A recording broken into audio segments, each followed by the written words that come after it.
I literally just hit record, and you give me the most horrific, horrific face. What? I'm so sorry. On? I mean, I was exiting out of all the apps on my phone so I wouldn't be distracted. And I was exiting out of Facebook, and it was Facebook Marketplace, and I thought someone was selling a live baby. It's one of those, like, reborn, like, fake babies. oh, there's so much grit. I know, fuck. You can't see it. Hold on. Do you see the creepy baby? Oh. I thought someone was selling a fucking baby. It's a $2,000 custom, like, baby doll. And I don't know why that popped up on my Facebook, but I was exiting out, like, swiping out of everything, and it was just there. I was like, whose baby is this? That's some servant level shit right there. So, sorry, that just really threw my ass off. I'll buy a lot.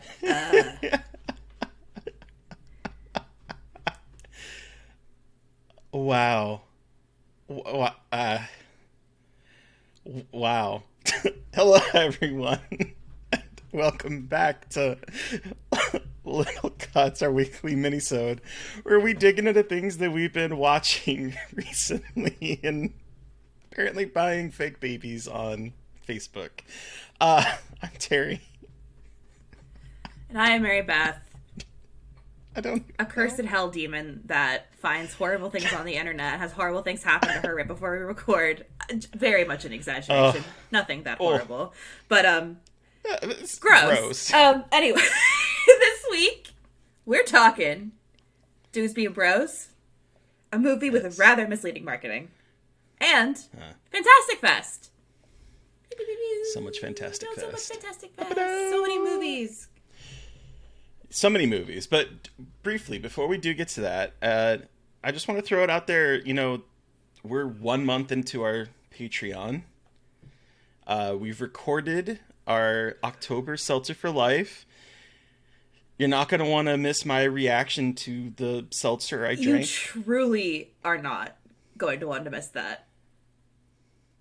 And should we announce what our Fresh Wounds is going to be? I think we should. So you guys have a little teaser and incentive to become patrons at the $10 level. What are we talking about for? You can't see the finger motions October, if you're not watching the video, but just so you know. But you can if you are a subscriber at the $5 level. You could see the horrific baby and Mary Beth's interpretive dancing. Yes. But anyway, for this month's Fresh Wounds, we are talking about Brian Bertino's The Dark and the Wicked. I have an incredible story of how I watched it this time. We talk about how upset it made us. It's just like a good time. It's a good time, even though it's depressing. It's a good time about a bad time. About a bad time. How's that?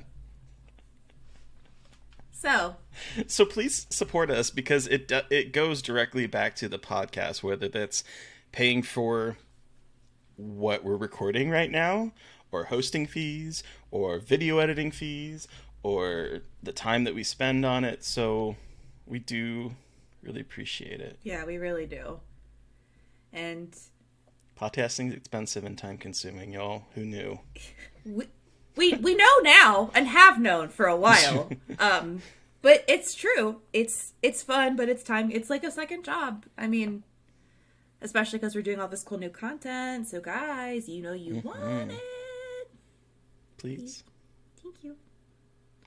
All right, so let's start off. I need to know about this movie with the rather misleading marketing. We've kind of talked a little bit about it off air, and yeah. Okay, so the movie with rather misleading marketing is Smile, the movie that everyone has probably seen advertised all over the place. I mean, like, there were people in baseball games, like, placed in the crowd. Mm-hmm.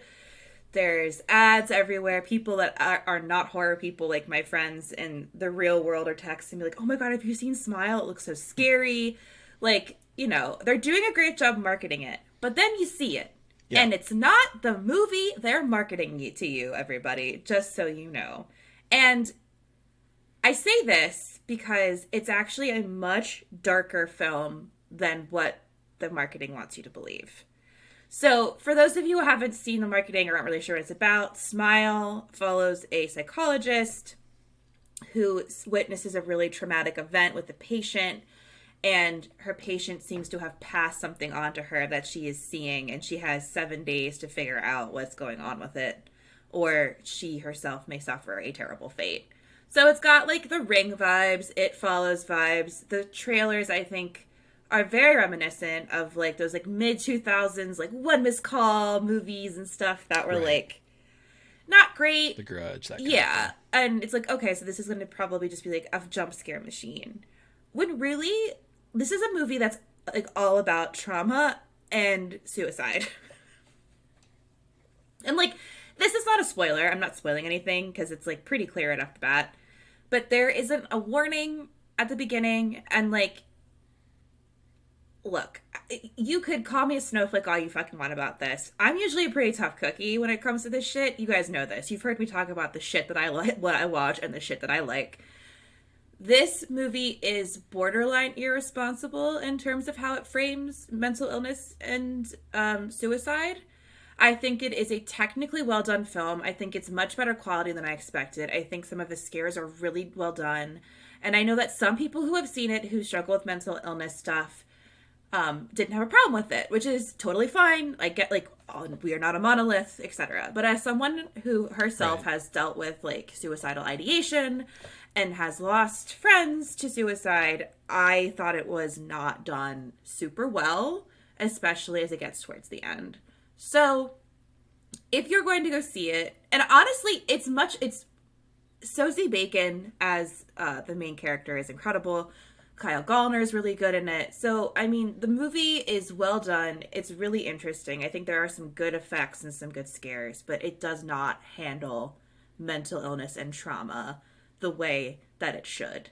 There's like, at least give me like a content warning at the beginning, or like a number for the number for the National Suicide Hotline at the end, but like none of that. So, I don't know. Like, I just think it could have been handled a lot better. I was surprised at how much I liked it for the most part, but it did give me a panic attack because of how it handled. Oh. And again, like, this is my personal experience with it and my personal experience. Right. Like, this is not meant to be like, this movie is terrible. This is just my feelings about it. And so I want others who are listening to kind of have that ready going in and just to be mentally prepared. Like, I don't want anyone else to watch. Like, I saw it at 10 o'clock in the morning. Like a press screening, and I walked out like shaking, and I had to call my fiance, and I was like, I didn't know that movie was going to be so sad. So just be ready, just be prepared. I want to prepare y'all. And again, like, I was impressed with some of the scares. I think they do a really interesting job at the first half. It looks scary. It actually is pretty scary, and like, it's not as cheesy as you would think. For sure. I think if I had known it was going to be so explicitly about suicide, I think I would have gone in there with a bit of a different mental expectation. Right. Because it's bleak. It's a very bleak movie. Like, it's dark. So, oh my god, he just threw up again. He's eating his own puke again. Oh, no. Is this real? My brother in Christ. Well, you got it on camera, Terry. Buddy. Mr. Man. Oh, no.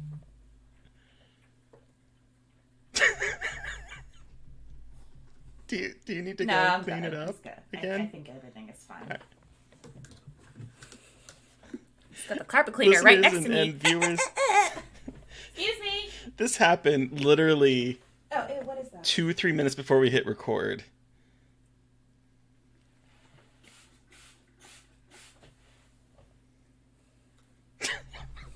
Jesus. Scarred for life, real life edition, cleaning up dog puke and watching the dog eat the dog puke. Oh. Are you okay? You're so tiny. Are you okay? Anyway. Well, He's fine. He overate. These dogs do not do well with it. I've been pet sitting for the past week at my friend's house, which is why if you're watching the video, it is not my normal background. And these dogs, well, one of them is the most anxious animal I've ever met, and I live with one of the most anxious animals I've ever met, but this guy takes the cake, and I think he just, like, is still not understanding why I am here and his parents are not. So, yeah. He was pissing on shit yesterday. Now he's throwing up. I mean, my God, he's just having a grand old time. Anyway. He's having a grand old time. But yeah, that smile. Is this like the weird smile demon god's way of saying fuck you for not liking the movie? I stand by what I said. Yeah, so Smile is out in theaters as of the dropping of this episode. So, I mean, it's a great year for horror. I think it's like this kind of movie being made and having this huge marketing like push is really incredible. I just think they could have handled it a little bit more carefully. I think you're pushing a lot of kids to see this movie that maybe be dealing with their own mental health stuff, and perhaps this isn't the movie they should be watching if they don't have a full grip like on what's going on. Maybe I'm wrong, but I just think that could be a little bit of a slippery slope there. But anyway. Yeah.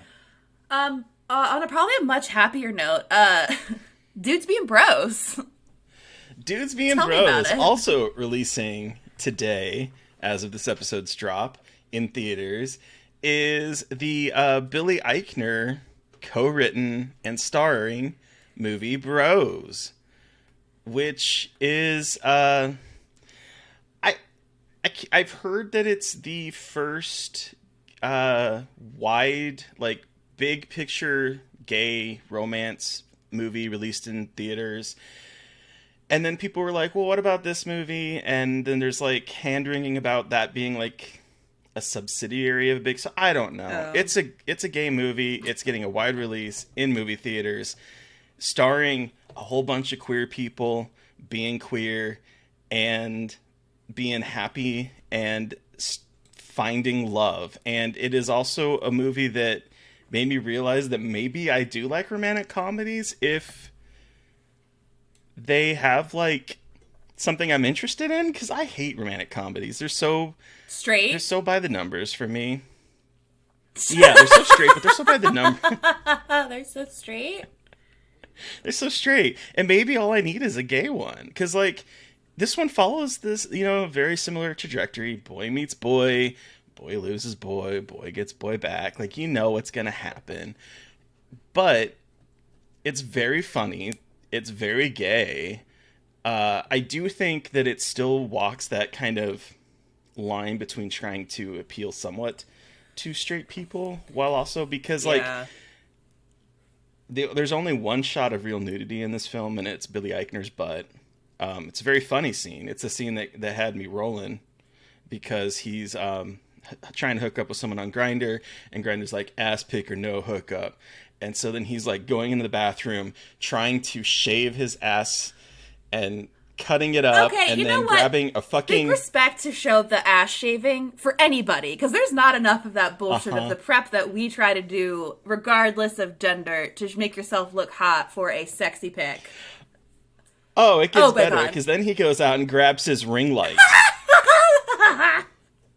And that is when I absolutely lost it. And my roommate's like, are you going to make it? Because I was just fucking dying that he went to go get his fucking ring light that I'm having right here to light up his ass so he can get a good shot. And by the end of it, not only does he not get hooked up, he gets blocked by the guy. So, like, it's a very funny movie. But there's this undertone, and the reason why I think it worked really well for me is that there's a moment where I started like getting very teary-eyed, and it reminded me a little bit in a way of like Swan Song, the Udo Kier movie. Because like Billy Eichner's a 40-ish year old man. I'm 40. He's talking about how like He's very caustic. If you've seen Billy on the Street or you've seen Billy Eichner's performance, you know what you're going to kind of get from his character. But there's this moment of like, there's two moments in particular. There's one where he's like, you know, queers today have glee. We had AIDS. Like it's kind of funny in a darkly comedic way. But then like, there's this moment where he like really finally opens up to the guy that he's interested in, and he's talking about how many walls he's had to build up and how much self-reliance he's had to have because of how old he is and coming up in that particular time frame where they don't have the representation and he didn't really feel. So like there's this moment, it's this monologue, and it really like kicked me in the nuts. And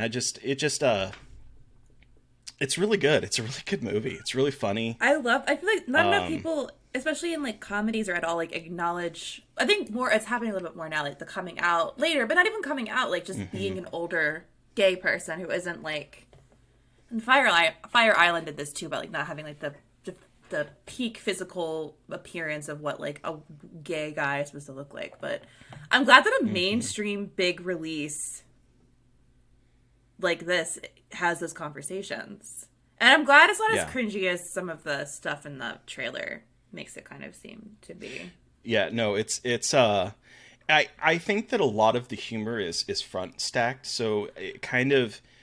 Okay. I wouldn't say loses steam, but this is also like a Judd Apatow produced film directed by Nicholas Stoller, who, you know, is known for Neighbors and what else did he do? He did Forgetting Sarah Marshall and Getting Him to the Greek. So like this is like that type of Judd Apatow comedy. It's 2 hours long. It does sort of run out of steam a little bit as it's making its way to the back end, and I do think a lot of the humor is front-loaded. But I love this movie, and I really hope people go out and support it, because you have people on IMDb review bombing it. You have a lot of homophobes attacking this film, and I feel like this is one of those moments where if you want to see queer representation in the theaters, you have to go support it. Yeah. So seriously, guys. That aside, you're going to have a great time, I think. This movie is very funny and it's very authentic. And it's very authentic. It felt very authentic to specifically like an older millennial gay experience. Hell yeah. I'm glad to hear it. So everyone. So that's Bros. Go see Bros.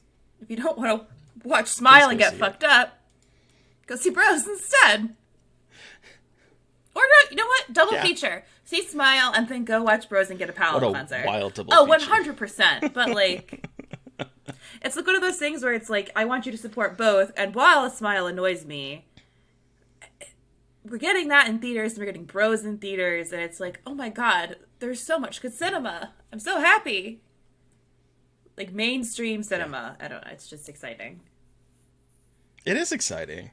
Especially, I feel it's even more exciting after, like, the last few years of pandemic where it's, like... I know. You know. So it's nice to see them coming out swinging. Yeah, seriously. In my two favorite genres. Well, speaking of our favorite genre, it has been... What? Yeah, it's been a fantastic fest for us. Mm-hmm. And I know that we have both watched... some good shit. So let's talk about some of the shit we watched. I know last week I talked about Missing. Oh, yeah. I jumped the gun a little bit. Yes. But we talked Missing.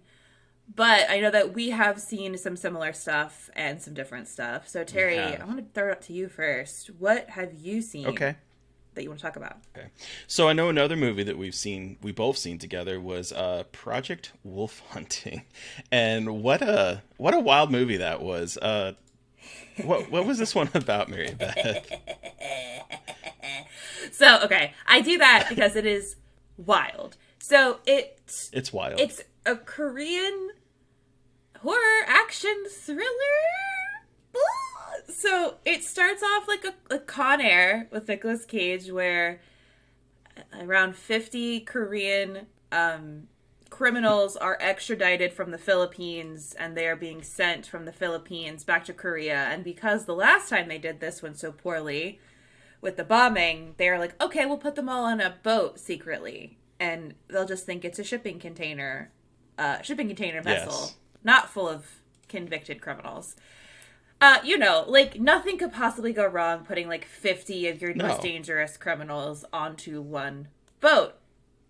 But like to add just a little cherry, a little fun little cherry on top of this shit sundae, there's some kind of thing being kept alive in the belly of the ship that turns this movie at about the 45-minute to an hour mark into something out of the Resident Evil series rather Yes. than an action thriller. Yes, it's a wild ass movie. It's probably the bloodiest movie I've seen in a long time. Yes. Just like sustained bloody to the point that I was telling Mary Beth when I was watching it that I was watching it with headphones on, and I was getting grossed out by the sounds of squelching. My favorite Simon and Garfunkel song, "The Sound of Squelching." The sounds of squelching. But it seriously is just like Adrian Torres would hate it. Call back to our Society episode. Bud.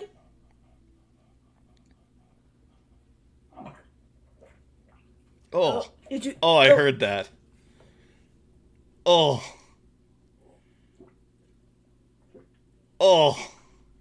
Can you hear it? Oh. Oh God, I'm sorry. Yes. I'm so sorry. I'm so sorry. I'm so sorry. Oh. Hold, please.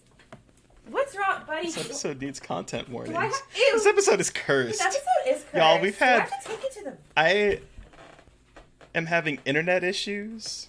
This is the second attempt we've had at recording this last half.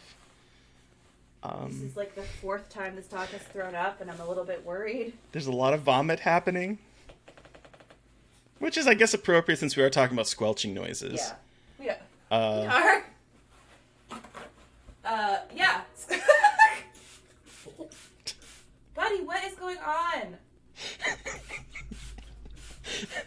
So, speaking of dogs, Project Wolf Hunting, which doesn't really have any wolves in it, but there's wolf in the title, that's which the is a name of the canine. mission. Yes. And it's a nasty movie. It's a lot of fun. It's paced really well. Like it's a 2-hour movie, but it moves really quickly. And like a good Korean horror film, it takes you on a journey of genres. It sure fucking does. And I think... Stop laughing at me. I feel like it has that Korean movie tendency to, like... It feels like it's trying to cram a lot into one movie, and it's trying to tell a lot of stories. I'm trying to be normal! Oh my god, I hope you all need to be subscribed so you can see this video of Mary Beth podcasting from the floor, trying to clean up after the dog. This is what podcasting from home is like, y'all. You want to see the down and out grossness? This is podcasting. Yeah. When you're an independent podcaster who doesn't have a fucking studio. No, and she's trying to dog Not that we sit. could have a studio because we're separated by many states, but Please don't puke on my pants. Yeah. so that's Project Wolf Hunting. That's Project Wolf Hunting. It's coming out soon from Logo USA, end of the month. Yes. End of October. So, get fucking ready. And I think I was saying, it's got that Korean film tendency to go on for a very long, like, there's a lot going on, and it just changes story, like, completely at the halfway mark. It becomes about, like, Yeah. what? He said this thing where he looked like he was scared at something behind my shoulder, and I was like, no, I can't do that too! Ew, and Terry, I just sat in some of it. Alright, Oh no. I'm gonna... I can't. Okay, alright. Jesus Christ.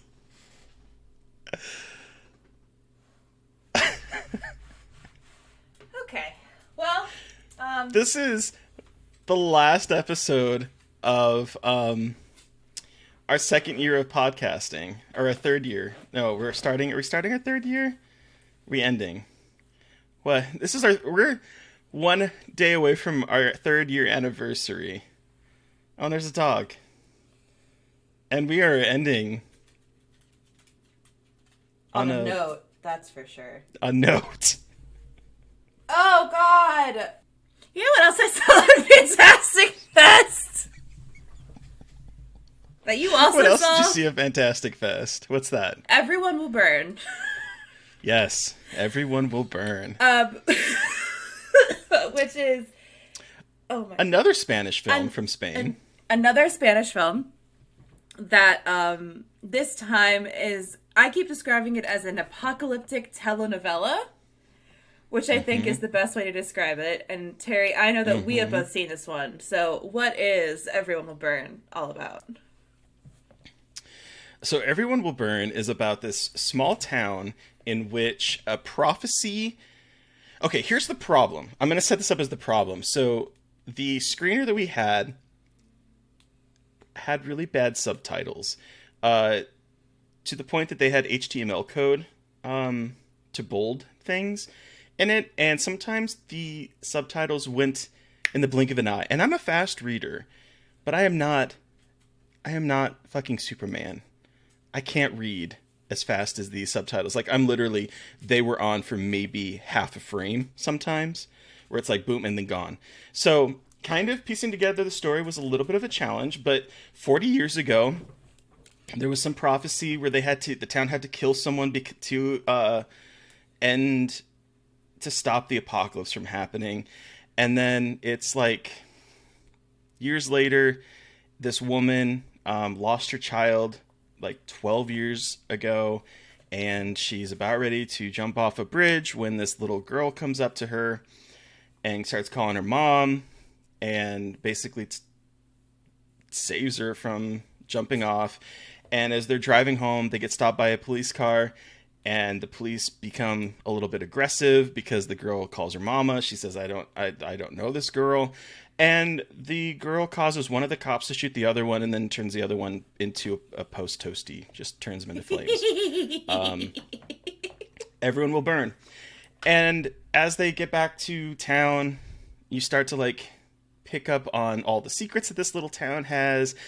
There's a lot of face slapping. I was surprised there's no wine glasses getting tossed in people's faces. There's a lot of people fucking people behind people's backs to the point that it's hard to keep track of who the fuck is who's fucking who. Yep.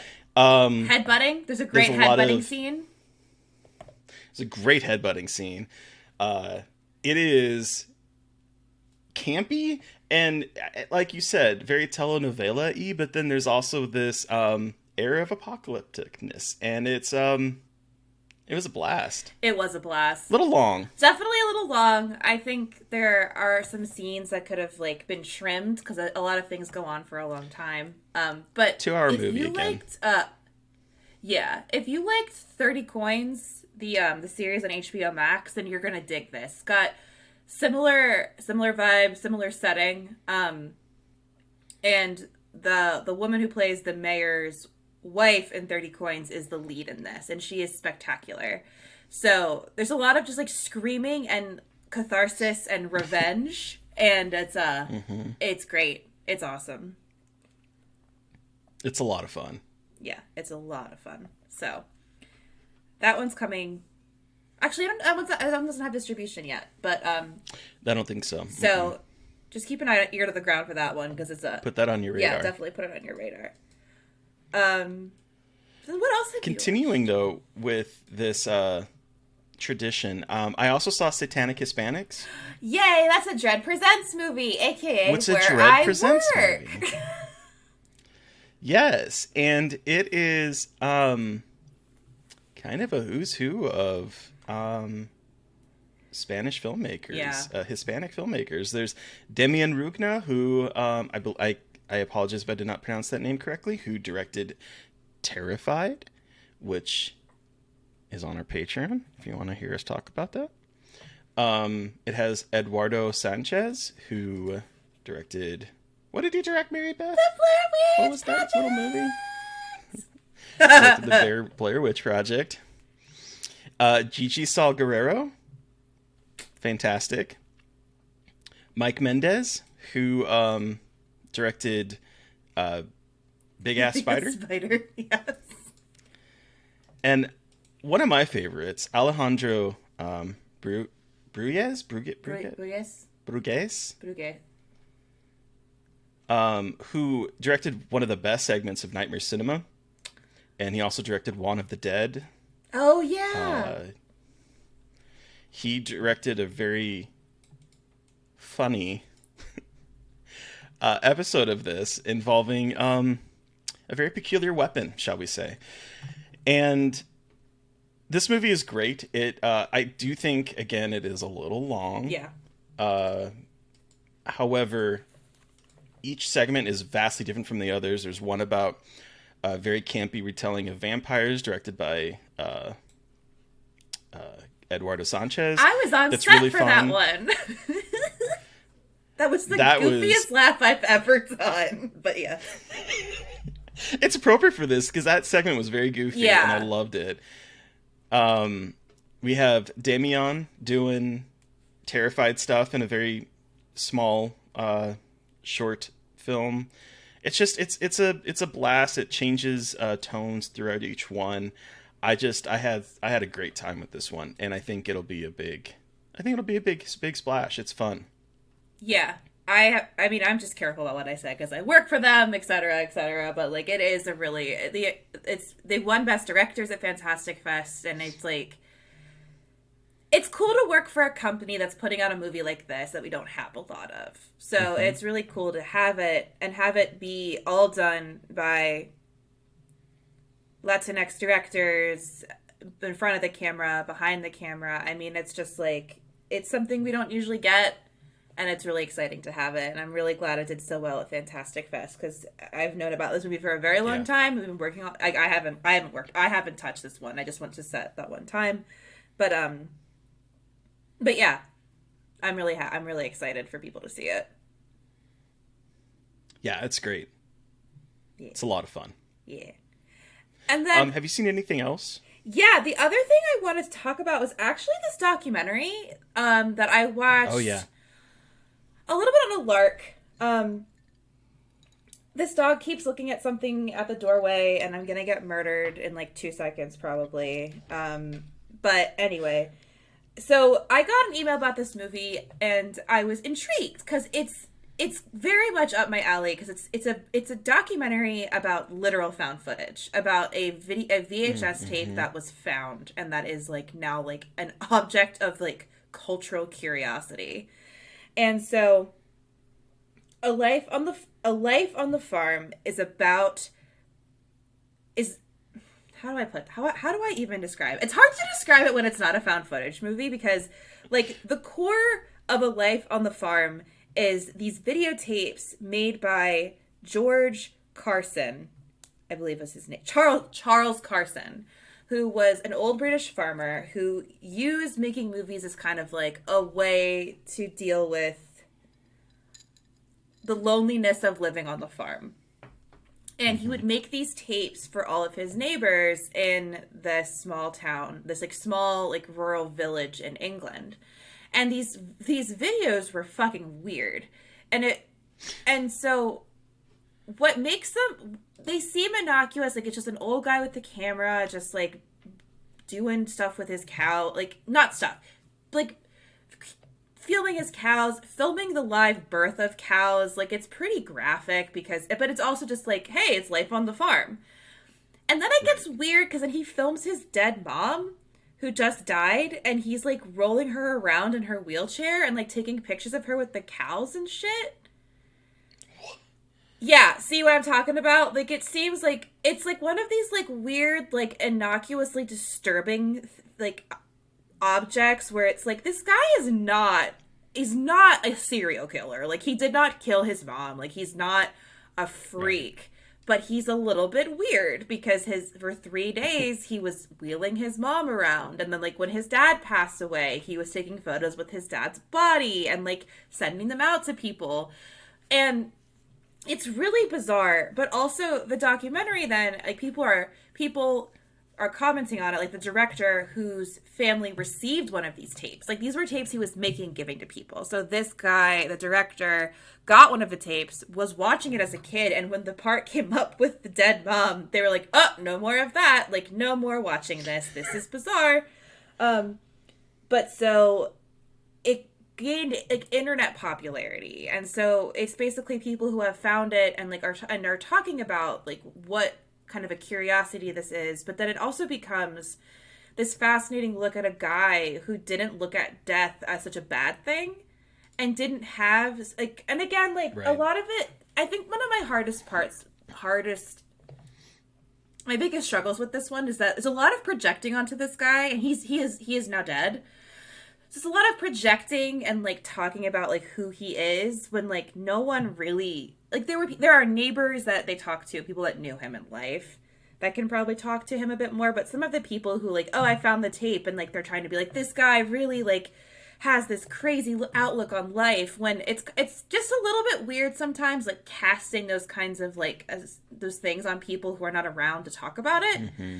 and like making Right. him out to be this kind of like incredible, like not otherworldly, but like philosophically incredible person. And I mean, and it's none of it's negative. It's all like very sweet about this guy. It's just some of like the assumptions about him and his life were just like a little bit weird to me. Just like, because he's dead and he can't be there to like talk about it. And I don't know, like Right. something about it just felt Mm-hmm. like a little weird. But for the most part, it's just like a really kind of touching look at an artifact of a guy who was just trying to make something to like break the monotony of his days as a cattle farmer in like the middle of nowhere England. And it's quite good. I was actually like surprised how moved I was by it. I've heard that. I've not seen this one, but I did hear people talk about what kind of seems like it might go in like a creepy direction, ends up becoming very heartwarming in a way. Yeah, like when it switches, like, oh yeah, his mom, and I was like, oh no, are we getting like a weird Ed Gein situation here? Like, I am not ready to be dealing with like, but it's not. It's not. It's like shocking at first, and then it becomes this whole thing of him just like being a guy who is lonely, who, and again, this is an assumption on my part, as these are assumptions on everyone's part, but like, his attempt to reach out to people and Right. stuff. um what Okay, cool. Anyway, so yeah, like, it's, I don't typically watch a lot of documentaries at film festivals because I have a harder time like writing about documentaries because they're not like my field of Mm-hmm. expertise and stuff, and it just like I want to make sure I know how to like critique a documentary. But this one was Right. quite good, and it's again about a piece of literal found footage, so it's even more interesting, kind Yeah. of that angle for me. So it's bizarre, but it's pretty well done. So Awesome. no word on when that is coming out yet, but if you like weird little like documentaries about normal people doing some like bizarre stuff that's like pretty innocuous and harmless but still kind of bizarre, I think this is definitely one for you. It's like innocuously disturbing is the best way to describe it. Like, Innocuously disturbing. Put that on the this, at poster. one point he just walks up to the camera holding a giant cow placenta and is like, look at the cow placenta, and it's like, well, now I know what a cow placenta looks like. I, oh. I. Okay. As you do. Uh-huh. Yeah, it was weird. But sweet. Huh. Weird. It's weird. It's a very strange experience. It's a very strange experience to describe to anybody. But yeah, an interesting documentary. And I'm glad I've been wanting to try to watch more documentaries that aren't like true crime. So Here's another one at the fest I really want to see. I'm hoping that I'll be able to see it. Mr. Organ. I really want to see that one too. That's the guy who did the documentary Tickled, which fucking rocked my Mm-hmm. shit when I saw it the first time. Everyone go see Tickled. If Yeah. you haven't seen Tickled. But the reviews for Mr. Organ are like talk about how he's like a real life energy vampire. And I was like, and apparently the guy who made it said it was like the worst decision he's ever made. And I was like, what in the hell? So yeah, I really want to see that too. Me too. Um, But that was week one of Fantastic Fest, and we have a very busy weekend coming up ahead for both of us, and then we also have more Fantastic Fest coverage. So I think we're going to postpone horror comedies for another week until we can get caught up with everything. Because even without horror comedies, we have a lot to talk about next week. God, we even do have without a lot. Fantastic Fest, there's a lot to talk about. Guys, spooky season, motherfuckers, and it's in full swing, and I cannot wait for it to be over. I know. It just started. Which is terrible, but from a journalistic perspective, it's like, oh, Jesus Christ. I made a list All the content. I made a list of all the movies coming out, and I was like, oh, no. And, like, coverage for the website, and I was like, oh, my God, I'm gonna die. I'm getting married in a month, too. Shit.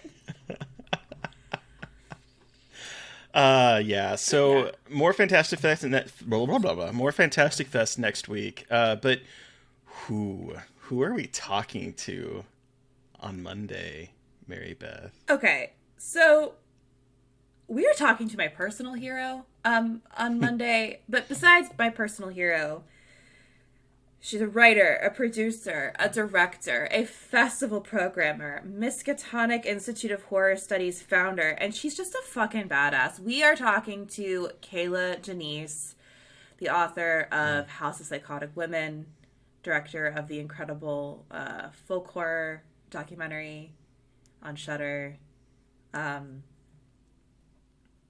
Yeah. I keep it together in this interview, but I was texting Terry, I was sweating because, so her book House of Psychotic Women is celebrating its 10-year anniversary this year, and that 10th anniversary edition is out actually on Tuesday, which is very exciting. But that book is like my Bible and kind of taught me and showed me the ways of like writing more personal kind of criticism and analysis.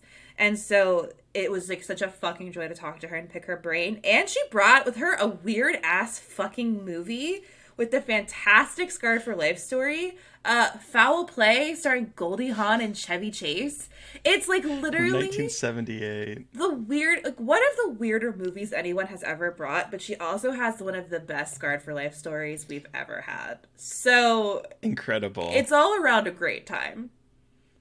It was incredible story because I was watching this movie, and this first time that we both ever watched it, and we are like, what about this scared her? And then the story and then she comes explains out, it, and it's great. It's perfect. So look forward to that on Monday, It really everybody. But listeners, you've heard from us. We want to hear from you. Let us know what you think of Bros and Smile. If you see it this weekend, please go see it this weekend. Again, if you feel safe going to theaters, try it out if you want to.